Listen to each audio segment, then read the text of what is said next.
हरे कृष्णा। तो आज हम श्रीमद् भागवतम के चौथे स्कंद के 26वें अध्याय के श्लोक संख्या 7 को पढ़ रहे हैं और उसको समझने की कोशिश करते हैं। तो जैसे हम जानते हैं, ये वार्तालाप जो चल रही है नारद मुनि और राजा प्राचीन बर्हिषत से के बीच में चल रही। तो नारद मुनि बहुत ही सुंदर रूप से महाराज प्राचीन बर्हिषत को पुरंजन, राजा पुरंजन की कथा, जैसे हम जानते हैं, एक ये रूपक है, ये एलेगोरी है। जब बात हम डायरेक्टली नहीं समझा सकते हैं तो वो एलेगोरीज के द्वारा समझा सकते। जैसे कि अंग्रेजी में बहुत सारे ऐसे एलेगोरीज होते हैं जो हमने बचपन में भी सीखा है। Slow and steady wins the race. तो ये कैसे, between the hare and the turtle. तो इस प्रकार से यहाँ पे पुरंजन एक्चुअली उन्होंने एक जो इस प्रकार से ये रूपक के रूप में पुरंजन महाराज, जो एक्चुअली हम हैं, जीवात्माएं, सब जीवात्माएं जो है जीवात्मा है। तो ये हम जान चुके हैं ये पूरी कथा कि वो किस प्रकार से शुरू कैसे हुआ। उन्होंने ये पुरंजन की कथा या उदाहरण या रूपक कैसे उन्होंने सोचा कि ये बताऊं, क्या कारण था? मैं बोलूं माता जी? यस। क्योंकि राजा जो थे बहुत सारे सकाम कर्मों में लगे थे, यज्ञ इत्यादि, और वो बहुत सारे पशुओं की हत्या कर रहे थे। तब श्री नारद मुनि जी ने उनको बताया कि अभी जिनको आप मार रहे हो वो प्रतीक्षा कर रहे हैं आपको कब मारेंगे। तो अगर उनको बहुत ही अधिक सकाम कर्म, जैसे कि यज्ञ और पशुओं की हत्या, जैसे यज्ञ होता है तो उसमें बहुत सारे पशुओं की बलि चढ़ाई जाती थी और उन्होंने बहुत अधिक रूप से कर रहे थे, तो उनको अगर मना करते तो वो मानते नहीं। तो नारद मुनि बेस्ट टीचर है, बेस्ट डिवोटी है, और इसीलिए उन्होंने एक ये सुंदर पुरंजन की कथा सुनाई ताकि वो message can get across the message to किसको? प्राचीन बर्हिषत राजा। तो यहाँ पे नारद मुनि ने राजा प्राचीन बर्हिषत से आगे कह रहे कि हे राजा, जो व्यक्ति शास्त्रानुमोदित कर्मों का आचरण करता है वह सकाम कर्मों में लिप्त नहीं होता। अभी वो पॉइंट पे आ रहे धीरे धीरे, और इतना अध्यायों के बाद ये पूरा जो ये यहाँ पे वो आगे भी वर्णन करें। तो नारद मुनि ने इस प्रकार से उनको कह दिया। श्री प्रभुपाद जी अपने तात्पर्य में बताते हैं, जिस प्रकार से सरकार नागरिकों को विशेष रूप से कार्य के लिए कुछ व्यापार अनुमति पत्र बनाती है, उसी प्रकार वेदों में ऐसे आदेश है जो हमारे सकाम कर्म को नियंत्रित एवं नियमित करते। तो ये सकाम कर्म है वेदों में, पर ऐसा नहीं है कि पूरा फुल अधिक अधिक, जो क्योंकि कुछ लोग ऐसे कहते हैं और उदाहरण भी देते हैं कि वेद में तो ऐसा उसका अपना जो फायदा उठाने के लिए या अपने बात को सिद्ध करने के लिए जो वेदों का कोट्स करते हैं। पर यहाँ पे बताया गया कि वेदों में है वो आदेश नियमित रूप से, नियंत्रित एवं नियमित रूप से है। ऐसा नहीं कि कोई भी कुछ भी करे। जैसे कि उदाहरण प्रभुपाद जी बहुत सुंदर रूप से देते हैं, जैसे कि सरकार, एक नगरी में जो सरकार है तो वे जो है कुछ नियम बनाते हैं जिससे वो छूट भी है, पर वो नियमित रूप से छूटे। तो यहाँ पे प्रभुपाद जी बताते हैं कि सभी जीव संसार में अपने आप भोग के लिए आए हैं। तो यही है कारण, सब लोग हम ये भोग की इच्छा से आए और सब लोग भोग करेंगे। तो इसीलिए ये हम इस भौतिक जगत में, इस संसार में इसीलिए आए हैं। फलतः इंद्रिय भोग को नियमित करने के लिए वेद है। क्लियर बात है कि ये वेद इसीलिए कि इस भोग तो करेंगे, जैसे धर्म अर्थ काम मोक्ष, ये 4 प्रकार के पुरुषार्थ है। उसमें अर्थ भी है, काम भी है, पर ये धर्म के अंडर, इनसाइड, आउटसाइड नहीं, धर्म के। तो सभी जीव इस संसार में आप अपने आप भोग के लिए आए हैं। फलतः इंद्रिय भोग को नियमित करने के लिए वेद है। जो व्यक्ति वैदिक नियमों के अनुसार इंद्रिय भोग करता है वह अपने कर्मों एवं उनके फलों में बांधता नहीं। तो जो यहाँ पे ऐसा बताया गया कि इंद्रिय तृप्ति जो है नियमित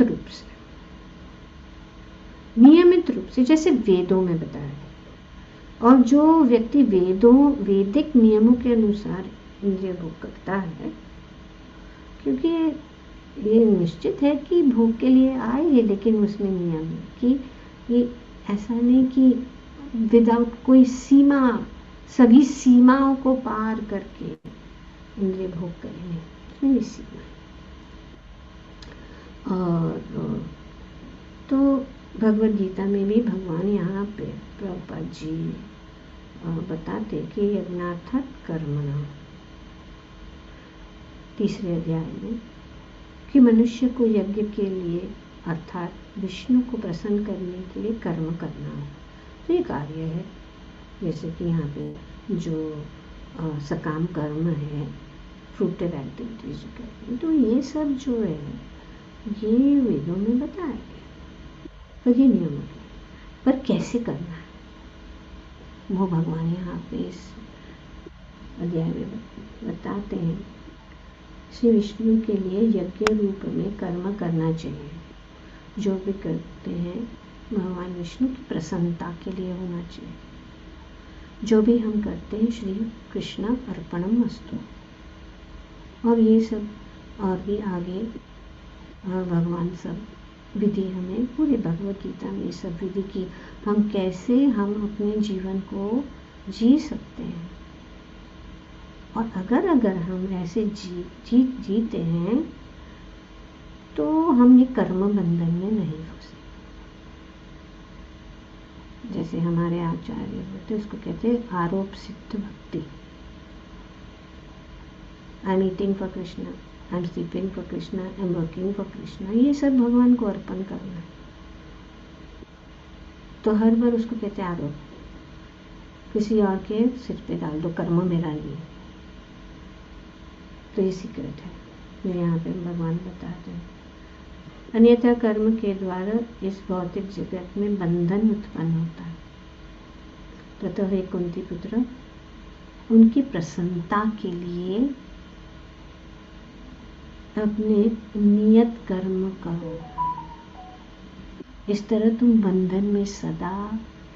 बंधन से सदा के लिए मुक्त हो जाओगे। भगवान का वचन है कि सभी कार्य जो है भगवान को प्रसन्न करने के लिए होना चाहिए। तो अगर हम कुछ भी कार्य कर रहे हैं, अगर हम ये एक प्रश्न पूछते हैं कि am I satisfied, is Krishna satisfied with this action? क्या मेरा ये कार्य जो मैं कर रहा हूँ या कर रही हूँ, क्या भगवान इससे प्रसन्न है कि नहीं? अगर वे प्रसन्न है तो फिर हम कर्म बंधन से मुक्त हो जाएंगे, नहीं तो हम बंध जाएंगे। तो मनुष्य को यज्ञ के लिए अर्थात विष्णु को प्रसन्न करने के लिए कर्म करना चाहिए। अन्यत्र लोकोयम कर्म बंधनः, अन्यथा कोई भी कर्म फल जीव के बंधन का कारण बनेंगे। श्री कृष्ण अर्पणमस्तु। जो भी हम कमा रहे, हमें पहले जाके भगवान के चरण कमलों में रख देना चाहिए।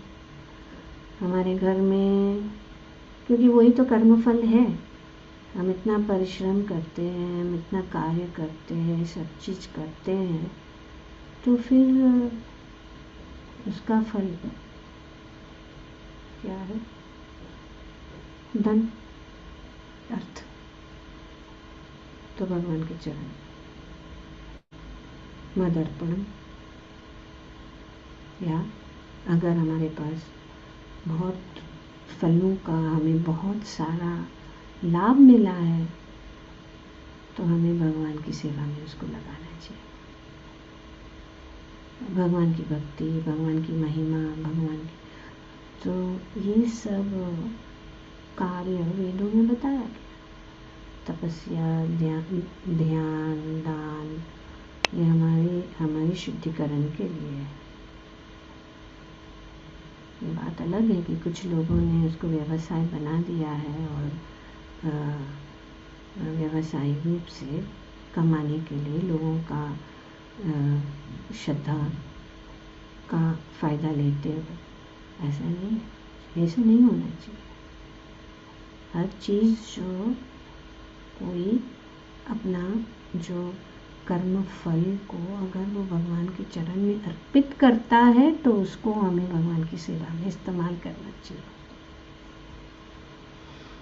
नहीं तो हम भी कर्म बंधन में फंस जाएंगे। तो मनुष्य विशेष रूप से जन्म, मृत्यु तथा जरा रोग के बंधन से छुटकारा प्राप्त करने के निमित्त है। इसीलिए अतः उसे वैदिक नियमों के अनुसार आचरण करना होता है, जिससे वह अपनी इंद्र तृप्ति की इच्छाओं को पूरी कर ले और साथ ही साथ धीरे धीरे भव बंधन से मुक्त हो जाए। तो ये भव बंधन से मुक्त कैसा होना है,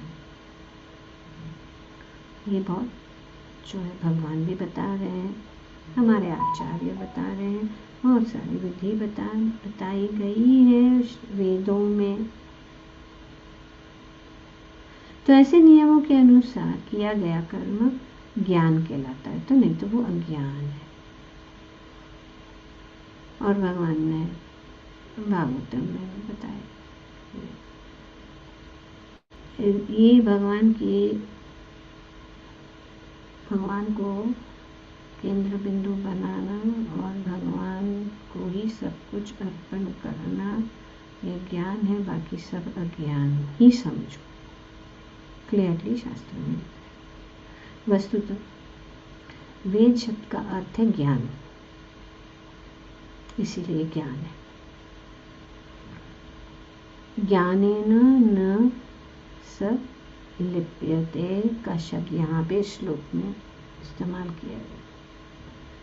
वैदिक नियमों का पालन करने से मनुष्य कर्मों तथा उनके फलों के बंधन में नहीं फंसता।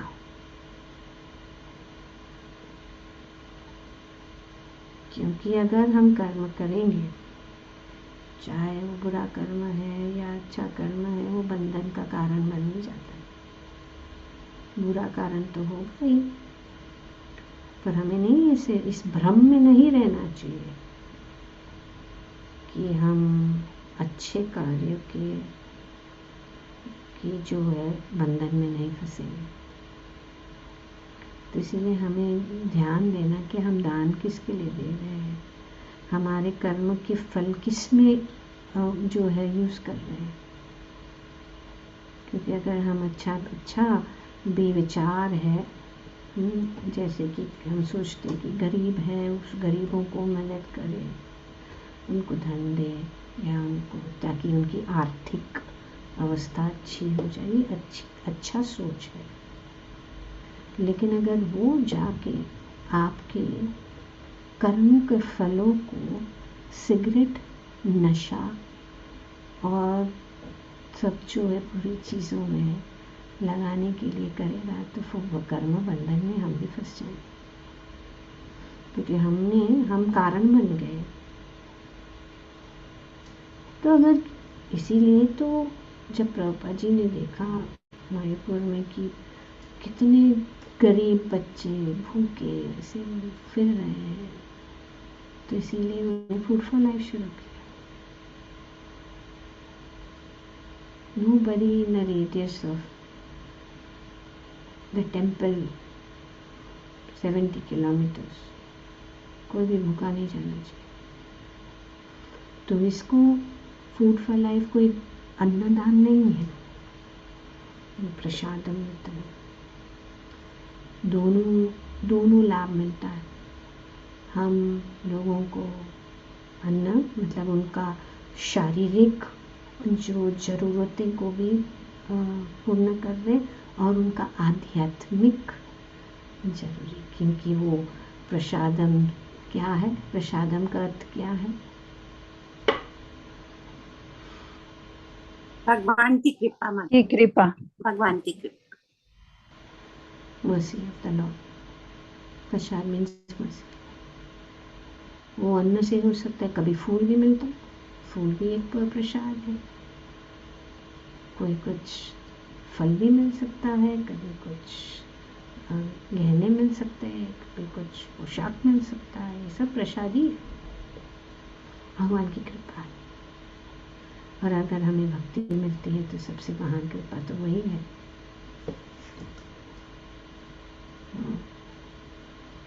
तो इसीलिए भक्ति दान दीजिए। तुलसी महारानी भक्ति प्रदायिनी, तो ये हमें भक्ति का दान हमें मांगना चाहिए, भगवान हमें भक्ति दे। और इसीलिए आज बहुत शुभ दिन है, ये पुरुषोत्तम मास महीना बहुत शुभ है भक्ति का दान प्राप्त करने के लिए। भक्ति प्रदान करेंगे भगवान इस महीने, और हमारी जो कुछ भी इच्छाएं भगवान पूर्ण कर देते हैं, अगर हम सच्चे दिल से भगवान की सेवा करें, भगवान की शरण में रहें। जैसे अधिक मास ने किया, अधिक मास ने भगवान का आश्रय लिया, बहुत दुखी थी, है ना, बहुत दुखी थी। लोग उनको नकार रहे थे, उनको स्वीकार नहीं कर रहे थे, कुछ काम की नहीं है, मल की जैसा है, इसके लिए मल मास का मजाक उड़ा रहा के दुखी। तो हमारी जो भी पीड़ाएं हैं, हम अगर भगवान के शरण में जाएंगे तो सब जो है, और भगवान इसीलिए इस महीने में उन्होंने सब अपना ही, ये उनका ही महीना है, उन्होंने अपना नाम, उनको अपनी पटरानी बना दी, उन्होंने उनको अपनी पत्नी स्वीकार कर ली, भगवान ने इतना सारा जो ये दिया है, पुरुषोत्तम नाम से लेकर उनको स्वीकार किया,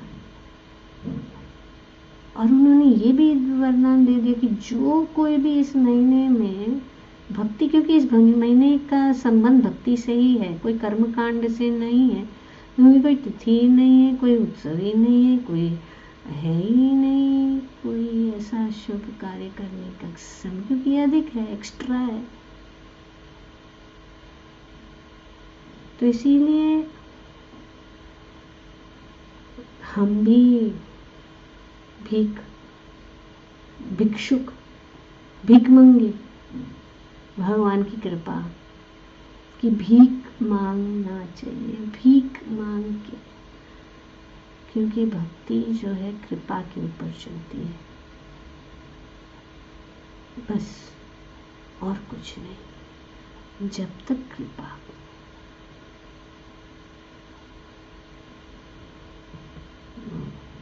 एक सॉन्ग कुछ भक्तों ने गाया है, कृष्ण कृपा हो तभी कृष्ण का नाम ले सकोगे, कृष्ण कृपा तभी कृष्ण का नाम ले सकोगे। तो नाम लेने के लिए भी हमारे उसके लिए कृपा चाहिए। कृष्ण कृपा होगी तो ही सब कुछ होगा, ये सीक्रेट है, कृष्ण की कृपा, भक्तों की कृपा। और इस महीने में भगवान बहुत आसानी से दे देंगे, जैसे कि कार्तिक के महीने में भगवान अपनी भक्ति आसानी से प्रदान करते हैं ना। पर कार्तिक के महीना जो भी हम करते हैं उनका 1000 गुना हमें लाभ मिलता है, लेकिन कार्तिक पर पुरुषोत्तम महीने में एक दिन भी अगर तो 1000 गुना लाभ। तो अगर हम पूरा महीना अगर भक्ति करेंगे, भगवान को प्रसन्न करने की कोशिश करेंगे, भगवान की सेवा में लगे रहेंगे, और महत्वपूर्ण है क्या है, हरि नाम। हमें अपना हरि नाम को स्ट्रॉन्ग करना है, परफेक्ट करना है, नहीं कि हाथ में माला लेके झोला लेके फूलते रहो कि 16 करना है, और फिर ऐसा लगता है कि अरे इतना भारी हो गया ये बीड बैग, कभी हाथ से मैं नीचे रखूं, माला इतनी हल्की रहेगी लेकिन चिपक, ऐसा भार लोड नहीं, ऐसा नहीं जाता करना है। सुबह को जल्दी उठ के हमें कुछ समय निकालना है, चाहे वो 15 मिनट हो या आधा घंटा हो, अपने परिस्थिति के अनुसार, और जिसके पास समय ही समय, उनके लिए तो कोई ये नहीं है, कोई एक्सक्यूज ही नहीं है, वो तो बहुत भाग्यशाली है कि जिसके पास समय। जो लोग के पास समय नहीं है, जो ऑफिस जाना है, गृहस्थी का काम करना, फिर भी हमें थोड़ा सा जल्दी उठकर ये तपस्या है, और भगवान तपस्या से बहुत प्रसन्न हो जाते हैं, अच्छा लगता है भगवान। ब्रह्मा जी ने कहा, वैसे में ब्रह्मा जी का वर्णन है श्लोक में कि ब्रह्मा जी ने कैसे क्या किया, तपस्या।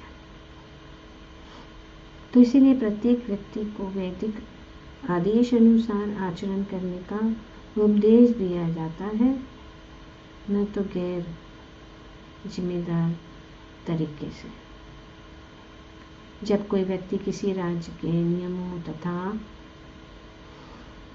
लाइसेंसों के अनुसार कार्य करता है तो वो किसी अपराधी कृत्य में नहीं फंसता।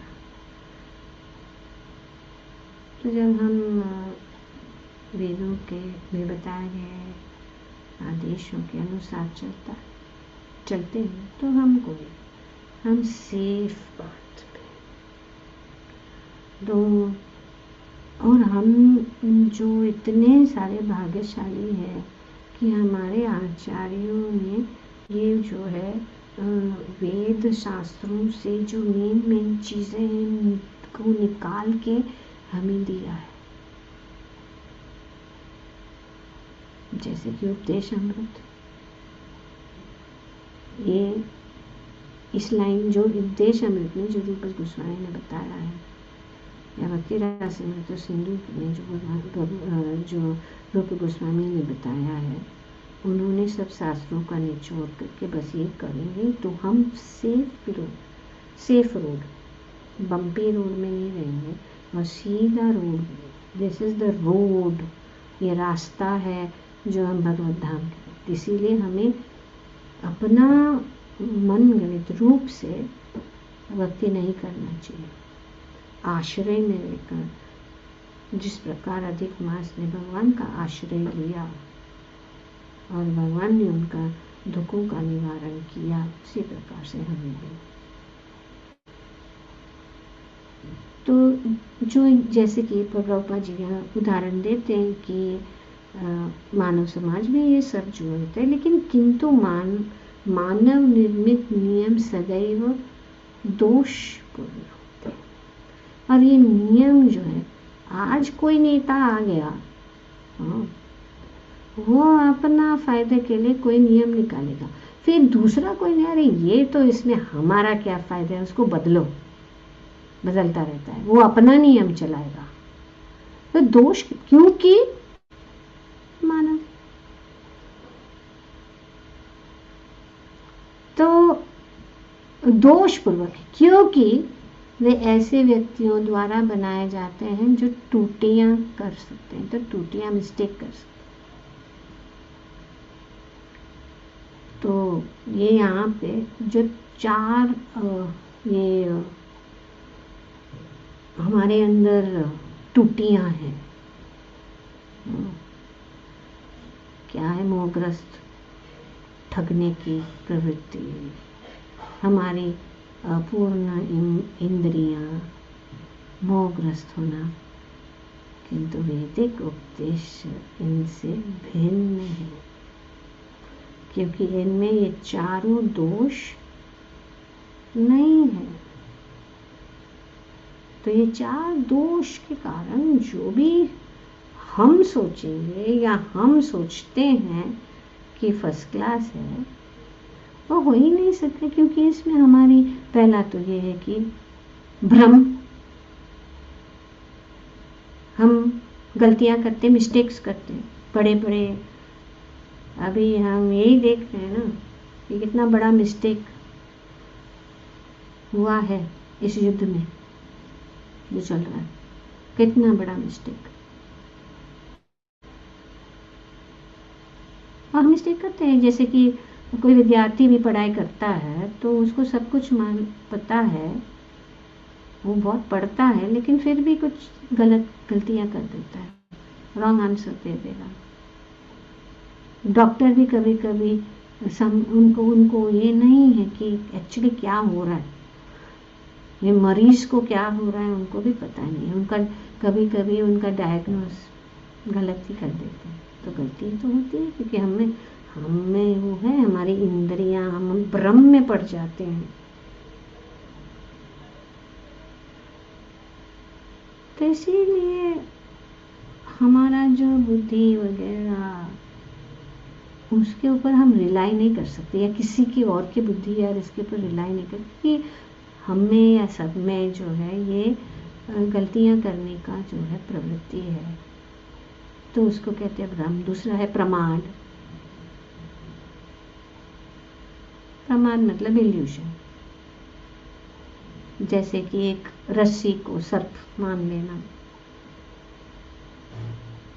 और सबसे बड़ा प्रमाद यही है कि मैं ये शरीर हूँ। तो ये सबसे बड़ा प्रमाद है जो वेदों में बताया, असत्य और सत्य करे ना।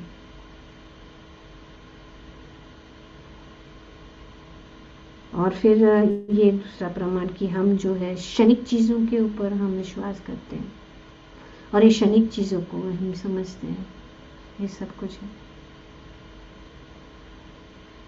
और इस प्रकार से हम गलतियां करते हैं। फिर हम ये प्रमाद, और दूसरा है विप्रलिप्सा। विप्रलिप्सा मतलब चीटिंग प्रोपेंसिटी। सुजीव गोस्वामी ने अपने तत्व संदर्भ में बहुत डिटेल में बताया है। ये तो 4 है लेकिन उससे भी अधिक है, जिससे कारण हम जो है राइट डायरेक्शन किसी को नहीं दे सकते, ना हम खुद राइट डायरेक्शन दे सकते। विप्रोलिप्सा मतलब ठगने की प्रवृत्ति। अगर हम किसी को नहीं ठगेंगे तो हम अपने आप को ही ठगते हैं हर दिन, क्योंकि हम ये भ्रम में पड़ते हैं कि हम ऐसे हैं वैसे हैं, पर एक्चुअली ये हम नहीं हैं, हम सोचते हैं। तो ये ठगने की प्रवृत्ति है। जैसे किसी को पूछा कैसे, हाँ हम तो ठीक है, पर एक्चुअली ठीक नहीं है। और हम फिर ये अपने आप को दिखाते कि हम बहुत आध्यात्मिक उन्नति कर रहे हैं, हमें किसी की जरूरत नहीं। तो ये सब जो प्रवृत्ति है। और चौथा है करना पाठ, मतलब इंद्रियां हमारी जो है परफेक्ट नहीं है। आंखें जो है, इस रूम में पूरा अंधेरा हो जाएगा तो काम ही नहीं करेगा, दिखाई नहीं देगा। कान भी जो है कुछ हद तक आवाज सुन सकता है सभी, और ध्वनि तो बहुत है। जैसे कि कुत्ते लोगों को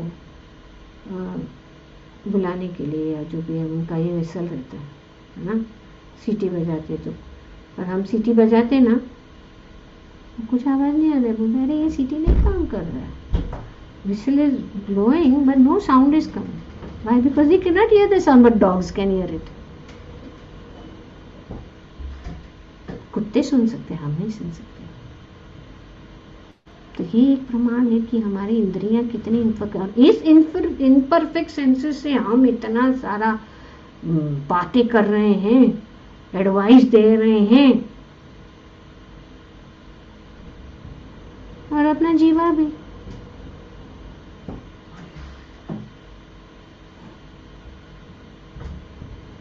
तो ये सब चीजें हैं और एक पूरा बहुत बड़ा टॉपिक है।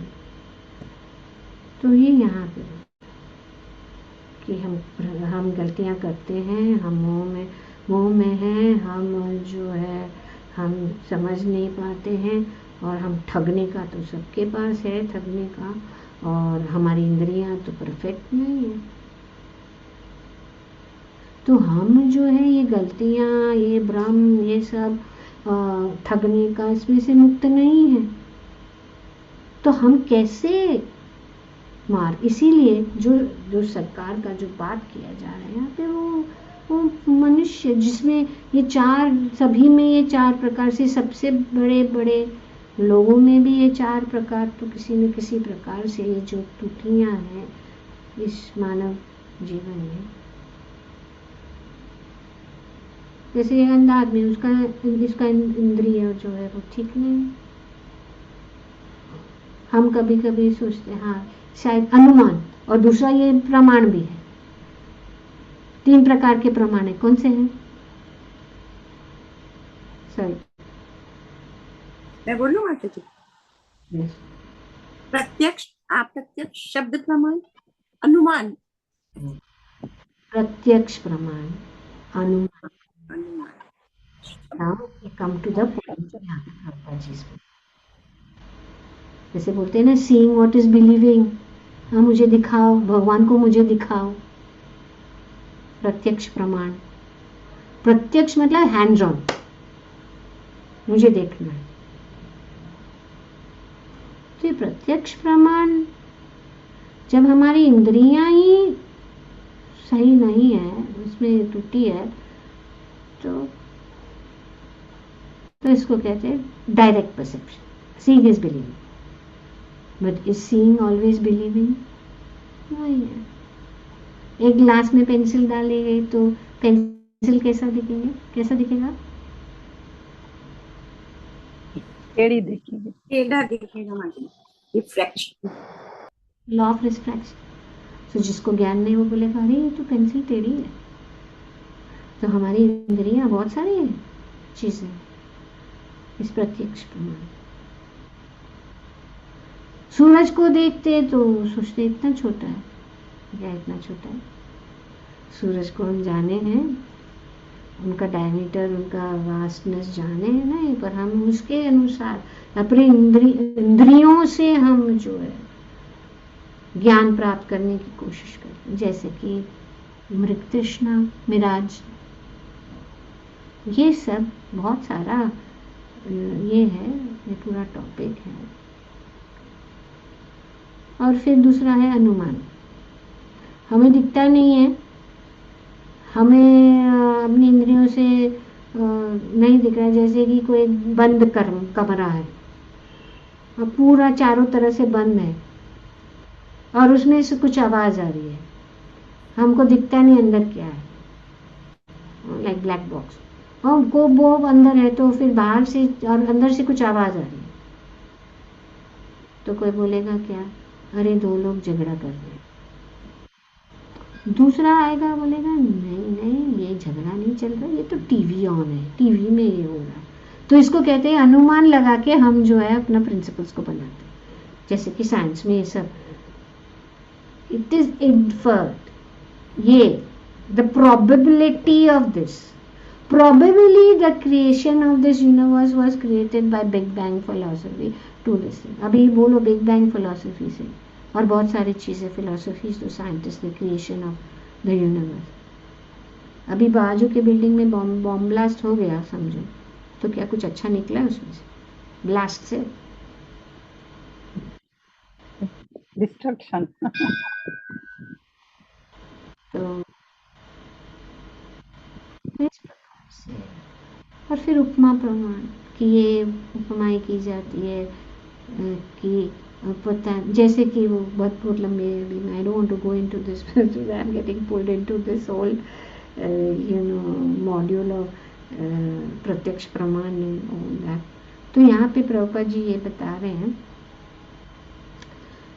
कि तो फिर कौन सा दूसरा है फाइनल प्रमाण कौन है? शब्द प्रमाण, शब्द प्रमाण, like you knowing it from the horses mouth. अभी जैसे कि यहाँ हमारा मोबाइल फ़ोन है, वो बिगड़ गया, तो हम वो मोबाइल दुकान के पास ले जाते, वो बोलेगा हाँ शायद ये हो रहा है, शायद वो हो रहा है, ये है शायद ये हो रहा है, फलाना बोलेगा और वो करेगा, लेकिन वो ये नहीं है कि, लेकिन अगर हमारे पास आईफोन है, हाँ समझो, तो हम किसी के पास है वो कुछ भी, लेकिन अगर हम हमारे पास समझो आईफोन है, तो अगर हमको जानना कि एक्चुअली जो बुद्धिमान व्यक्ति है जानना एग्जैक्टली क्या प्रॉब्लम है, तो कहाँ जाएगा? कहाँ जाएगा?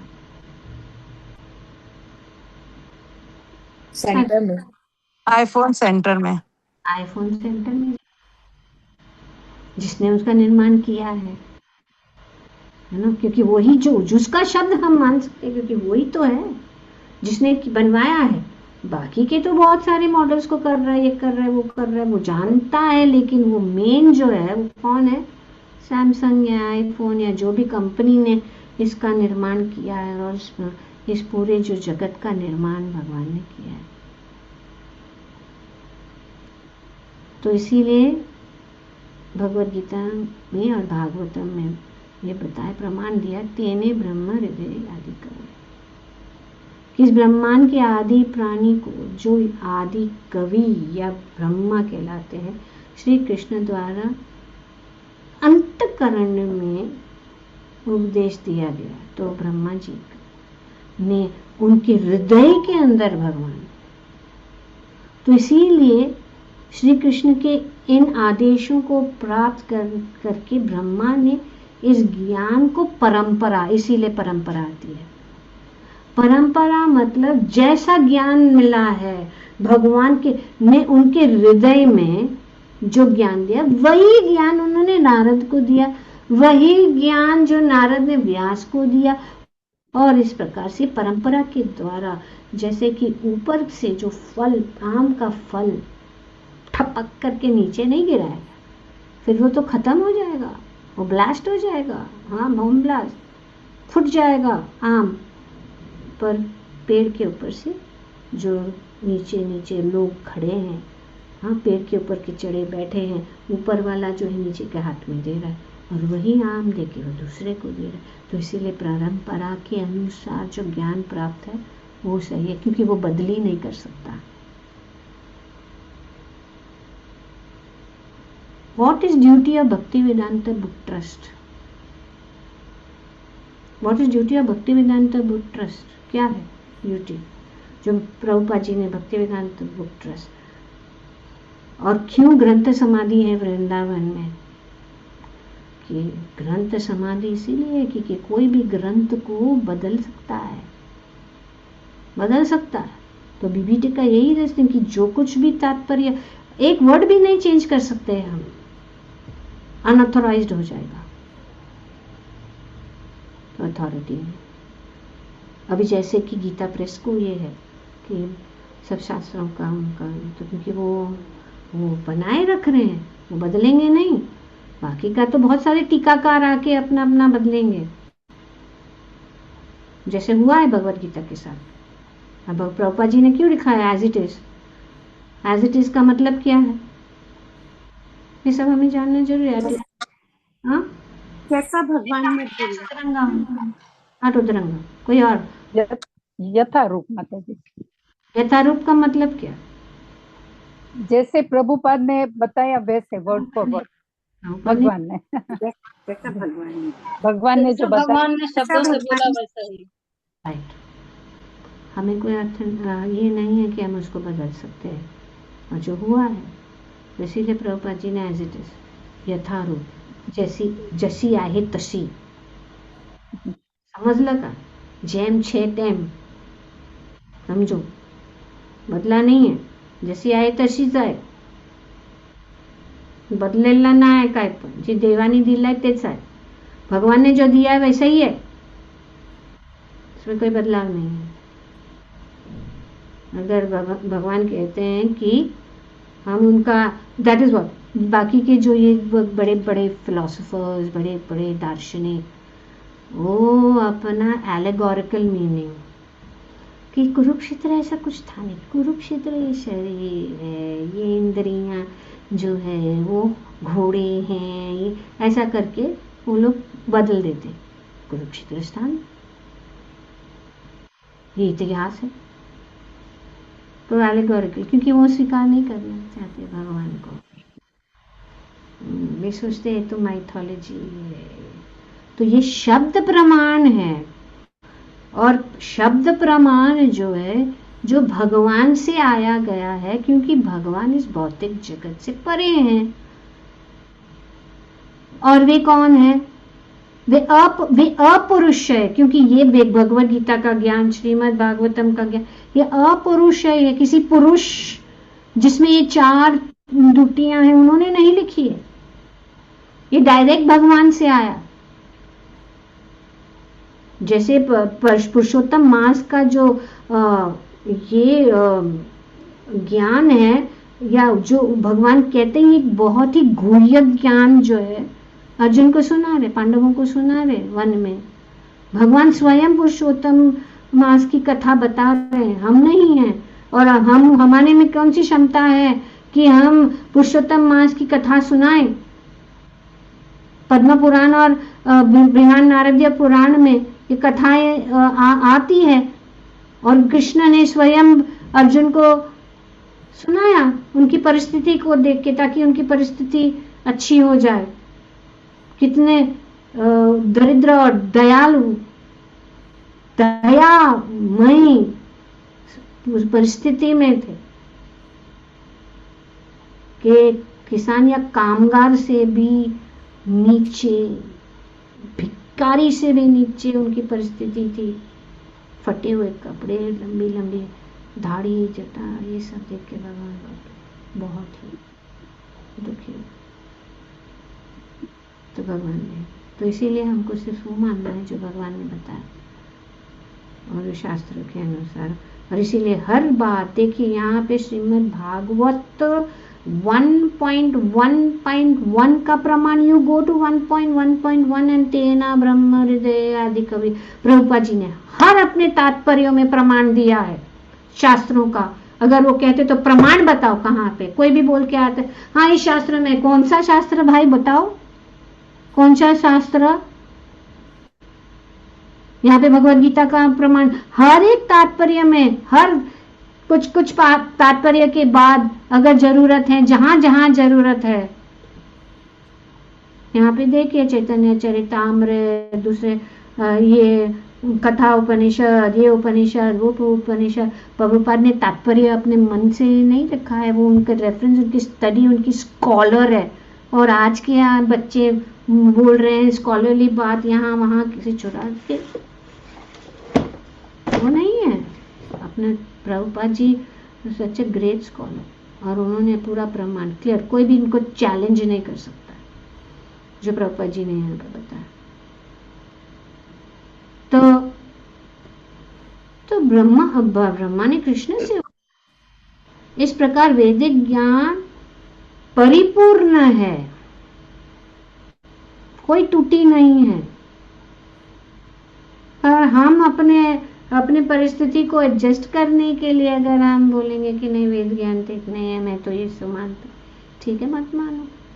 इस प्रकार वैदिक ज्ञान परिपूर्ण है। यदि हम वैदिक ज्ञान के अनुसार आचरण करते हैं तो पाप कर्मों में फंसने का प्रयास ही नहीं होता, प्रश्न ही नहीं होता। ये पाप कर्मों में फंसने का प्रश्न ही नहीं।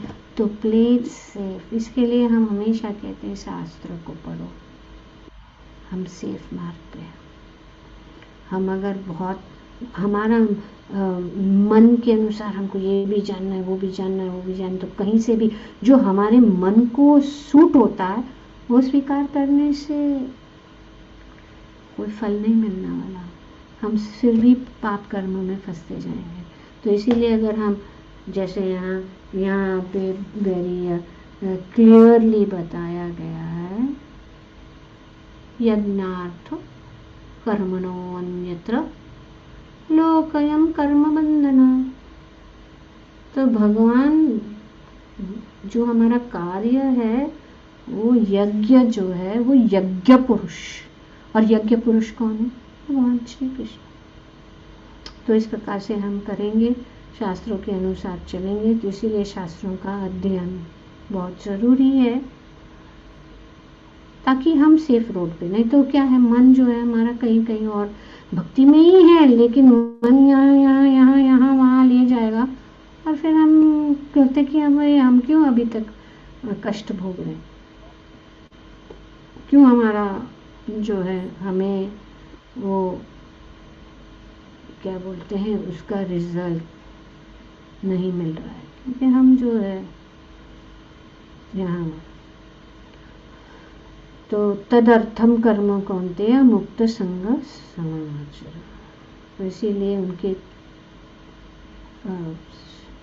क्या कहें संतुष्टि के लिए कार्य करो, सब ठीक हो जाएगा। ग्रंथराज श्रीमद् भागवतम की जय। ओम तत्सत।